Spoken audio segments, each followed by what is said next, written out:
I was reheating some leftover pasta around midnight when my phone buzzed. Unknown number. I almost ignored it. Who calls that late other than scammers or people who've had one too many drinks? But something, instinct maybe, made me answer. There was silence at first. Then I heard someone crying, really sobbing like their world was falling apart. Before I could say anything, the call ended. Weird, I thought. I sat back down with my bowl, took a bite, trying to brush it off. But 5 minutes later, the same number popped up again. I missed it this time, and it went to voicemail. I figured it'd be a misdial or a pocket call, but I hit play anyway. What I heard made my heart stop. It was a woman's voice, trembling and exhausted. Sweetheart, if you get this, I'm so sorry. I know I ruined everything. I know you probably can't forgive me for what happened over the holidays, but I need you to know it was never your fault. You've always been the one good thing in my life. I froze, spoon halfway to my mouth.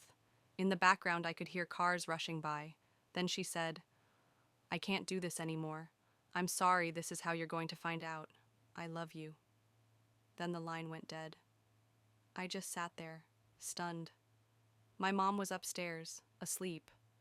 We hadn't argued or anything. This message clearly wasn't meant for me. But the more I replayed it, the more it haunted me. This woman thought she was saying goodbye to her daughter, and she dialed the wrong number. I played the message again. The traffic in the background, it sounded like the highway overpass just outside East Point, the one they always mention in the worst kinds of news reports. Without thinking, I grabbed my keys and drove.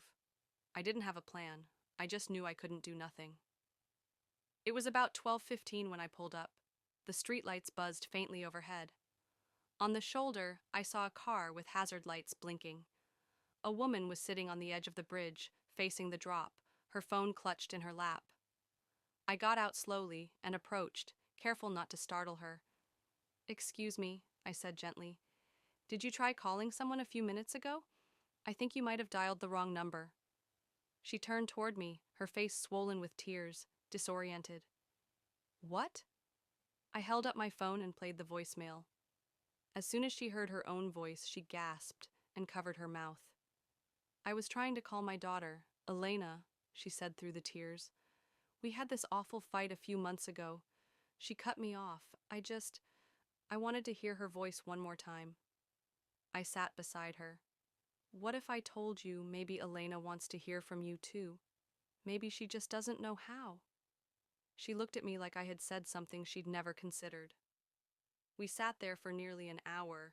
She told me how she missed Elena's graduation because of a work emergency, how everything exploded into an argument.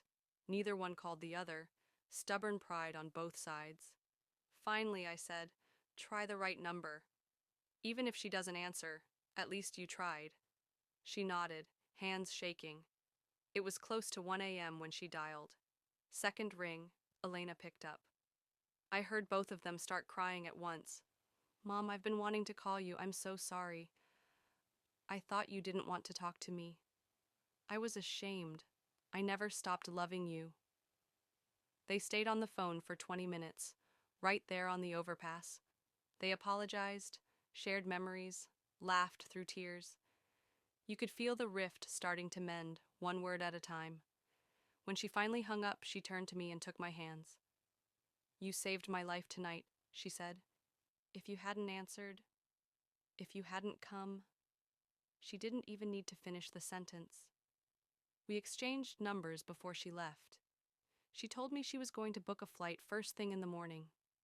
Since then, I've gotten a few texts, updates, a selfie of her and Elena smiling at some sunny cafe, a short message that just said, "Thank you for everything."